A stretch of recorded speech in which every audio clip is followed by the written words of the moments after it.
Di nuovo in diretta con l'edizione veneziana dei telegiornali di Antenna 3, andiamo adesso a Mira, dove i residenti denunciano la scomparsa seriale dei loro gattini. Denunciamo uniti alle forze dell'ordine il nostro dramma, dicono. I gatti sono scomparsi da me, dalla mia vicina là, dalla mia vicina davanti a casa mia, dei miei vicini là in fondo, da casa sua sono scomparsi 4 gatti e dal suo vicino ancora altri 2 gattini. Qui lungo via Toscanini a Mira, questo gattino bianco e nero di razza europea è in effetti l'unico che riusciamo a intercettare nel corso delle interviste. Da qualche mese le famiglie di Mira vivono nel terrore di perdere i loro amati animali domestici. La preoccupazione maggiore per i gattini. Tra le vie Toscanini, Fontane e Capitella Albrizzi, da aprile ad oggi scompaiono senza fare più ritorno a casa, gettando ovviamente nello sconforto i loro proprietari, come Stefania, i cui timori più neri si tramutano improvvisamente in lacrime. È come se mi avessero portato via 2 figli e parlo con cognizione di causa perché ho figli naturali. Cioè è una cosa, è un'emozione violenta, è uno shock violento perdere un animale di casa. La cosa in sé potrebbe portare bonariamente anche al sorriso, ma non si tratta solo di un gatto scomparso, come si sente dire spesso da chi ha il cuore purtroppo indurito. Chi sappia che fanno del male non solo al gatto, ma fanno di male anche agli esseri umani, fanno di male anche a noi stessi. Nella perdita, dell'incertezza grande il dolore, racconta Luisa dalla vicina Rino. La mia la cerco e continuo perché non avendo visto il corpo per terra da qualche parte, sotto le siepi, sui tetti, dappertutto per me è stata portata via.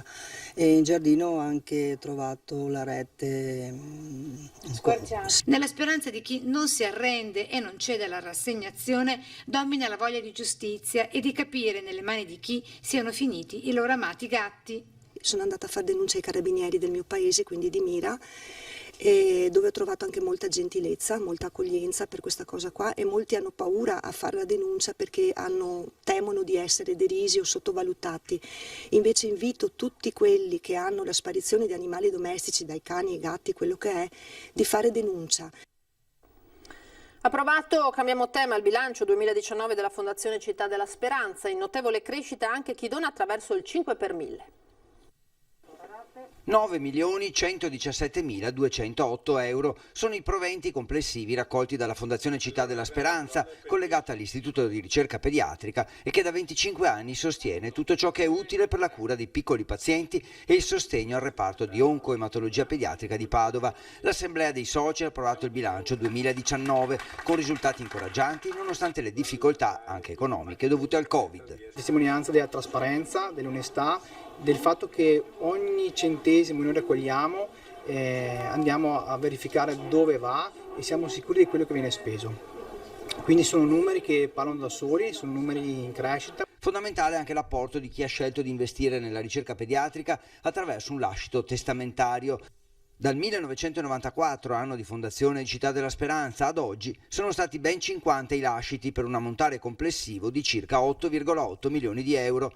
Senza dimenticare il 5 per 1000 che sta crescendo, le firme sono passate da 53 a 54 mila per un contributo di oltre 1.600.000 euro. Questo istituto di ricerca pediatrica può crescere ulteriormente, adesso ospita circa 300 ricercatori ma già stretto, la fondazione sta raccogliendo bene, sta crescendo su altri territori, dobbiamo andare in tutta Italia perché ricordiamo che un bambino che si ammala di malattie oncoematologiche di tutta Italia passa anche qui per Padova e quindi dobbiamo far conoscere questo a tutti. Presentata infine la staffetta Una squadra per la ricerca, in programma il 26 settembre in collaborazione con l'Esercito nei centri di 17 città italiane. 30 squadre con 12 atleti ciascuna si alterneranno nell'arco di 12 ore attorno a specifici percorsi ad anello con l'obiettivo di percorrere più chilometri possibile. La somma sarà convertita in una donazione per la ricerca.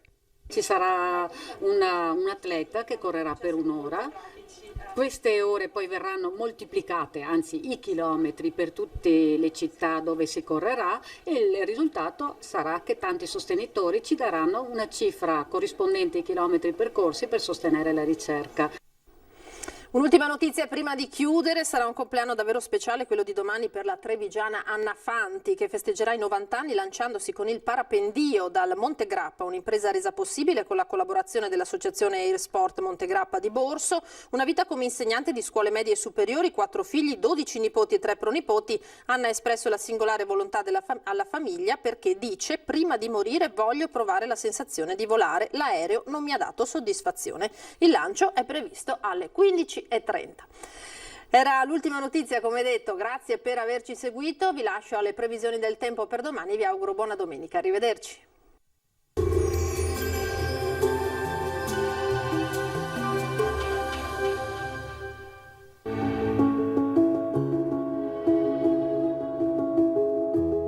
Ad accogliervi sarà Conegliano.